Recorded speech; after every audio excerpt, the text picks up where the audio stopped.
Right now, I'm joining with Canadian Minister Luke Randall, who is first time visiting India. He is Minister for Economic Development and Small Businesses for the Canadian province, New Brunswick. So thank you so much, sir, for talking to India's largest TV network, TV9. Thank you for having me. I really appreciate it. So is it your first visit to India? This is my first visit to India, and I'm excited for the next visit. This is the first taste, so it's such a pleasure to be here and being here with my team on the ground. They've been here for several years now, so I'm really excited to be able to join them and be able to engage with the work that they're doing. So let me ask you the first and most important question, which is why India? Aditya Birla has a large mill in New Brunswick. That's a huge percentage of our exports. One of our companies, McCain India, is here on the ground. That's a massive French fry and potato flake manufacturer here in India. They started in New Brunswick. Those would probably be two of the larger success stories, but we have so many other smaller success stories and so much more traction in terms of trade. We're excited to grow.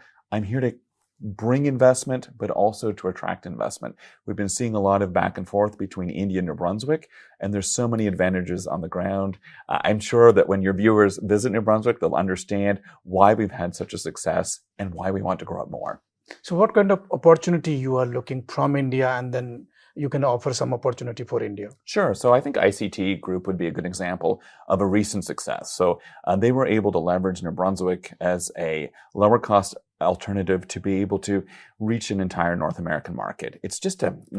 We're here trying to capture more businesses that want to explore North America, that want a wraparound service from a smaller province, a lower cost experience, to be able to hit that North American market and be able to expand in North America. So we're a really low barrier opportunity to start that exploration, and we're trying to find as many opportunities to bring to New Brunswick, to bring to Moncton, St. John, Fredericton, to be able to explore that larger market. And the interesting thing is, recently your Prime Minister visited China. Yes. The last week, your Energy Minister was in India, and now you are also in India. So, how do you see these kind of developments that the Canada is approaching China, India? Well, I think this moment in time was made for us. We've seen a significant shift in traditional trade partners around the world. Canada has been certainly engaged in renewing and refreshing relationships around the world. New Brunswick has been in India for years now. We've been working very hard at building relationships. As those traditional trade partnerships shift, we really want to build on what we have here. I'm here because we've seen success already. We want to grow that. We see India as the future. We see India as one of the massive opportunities that we want to explore, but we also see synergies for India in Canada. I mean, at what other place in the world could you pay your employees a salary where they can afford to buy a home that's 4 or 5 minutes away from their workplace? This is the type of opportunity that we have in New Brunswick, being able to raise a family, have a home, turn on a tap, be able to drink the water, have state-paid education and public health care. These are the type of opportunities that we want to be able to offer to Indian businesses wanting to get that foothold in North America. So India has a huge human resources also, yes. Especially, absolutely. The H1B is the most famous word currently in North America. Yes. So do you think that there will be an ample opportunity for the Indian professionals also? Absolutely. So we've already seen a lot of collaboration, both on the post-secondary level, but also on the primary level in terms of educational exchanges. There's a huge Indian population that's growing in New Brunswick. And certainly our team is on the ground to assist in any way they can to ensure that we have that exchange and we're able to bring workers to New Brunswick. We can see that how your Prime Minister is doing lots of things to rebuild the relationship between India and Canada. Otherwise, we saw that what happened the last year. So how do you see that India-Canada relationship? Is it now have been reset, or do you think that lots have been to do? Well, I'll speak to what New Brunswick has been doing. We've been really focused on that New Brunswick-India partnership for years now. Now that there's been a shift in that political situation and a refocus on the Canada-India relationship, we're leaning into that. I mean, we were there, and now we're supported by the national government. So we're really excited that we're able to lean into this change and be able to seize the opportunity that we've seen for years here in India. India has become a point of discussion in terms of supply chain. Mm-hmm. Like everyone is talking Yes, that absolutely. India can play a very important role. Like how do you see, because that Canada has lots of natural resources, Right. the ample kind of resources you have. So like how India and Canada can work together. So, I mean, one of the areas that we're already working together is we're feeding pulp into the supply chain here in India. So, we're seeing Canadian forest products already fed into the textile industry here in India.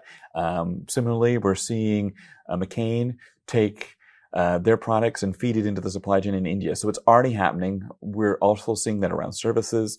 I think we're just taking a few steps in, though. I think there's more steps that we could be taking. There's so many more partnerships that we could be exploring, and that's what this trade mission is all about, is building on what's already happening. You know, we already have that supply chain in terms of forest products. We already have that supply chain exchange in terms of food products.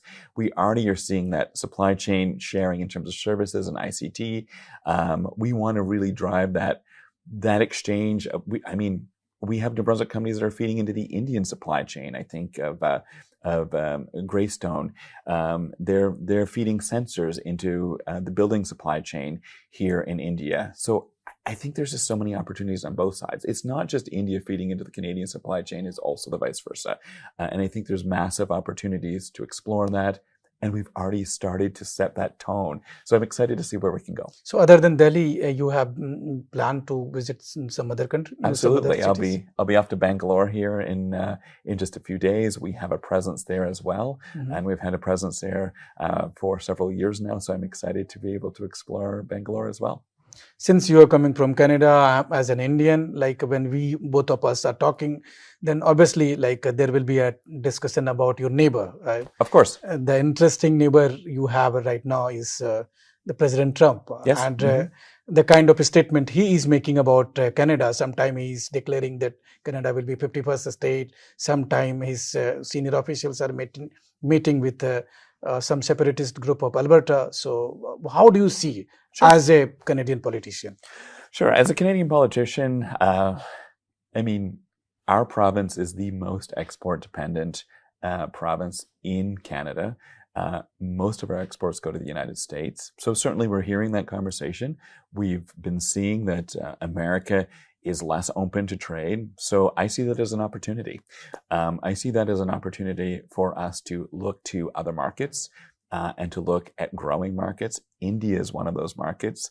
I think that a lot of the conversation is motivating us to explore new partnerships. This is a moment in time. We can retreat, we can back into a corner, or we can move towards stable trade partners, seize the moment, and grow together. I can see that you are very much focused about trade and economic development. So do you think that the statement made by President Trump, these are all only political and it will not affect Canadian economy? You know what? I think that there is always an impact when there's a conversation around trade. But what I would say is that it's also an opportunity. You know, this is an opportunity for New Brunswick to say, okay, we've already been building in India. We're hearing that our largest trade partner is taking a step back from external trade. So that's an opportunity for us to say, okay, well, perhaps there's a greater opportunity somewhere else. How do we lean into that? So I'm really excited that we've laid that foundation so that when we've seen this political change, we're ready. We're ready to take a step into a massive emerging market. India has something that North America doesn't have. That's a young population. That's a massive middle class that's growing. There's an opportunity in India that I think exists nowhere else in the world. This is the largest population in the world in terms of nations. I think perhaps this wake-up call is just that. It's an opportunity to lean into an even larger market and what could be an even stronger partnership. Minister, thank you so much for talking to us. Thank you. We wish a good stay in India, and you will have a great experience while staying in India. Really, thank you so much. Thank you for the interview. Thank you.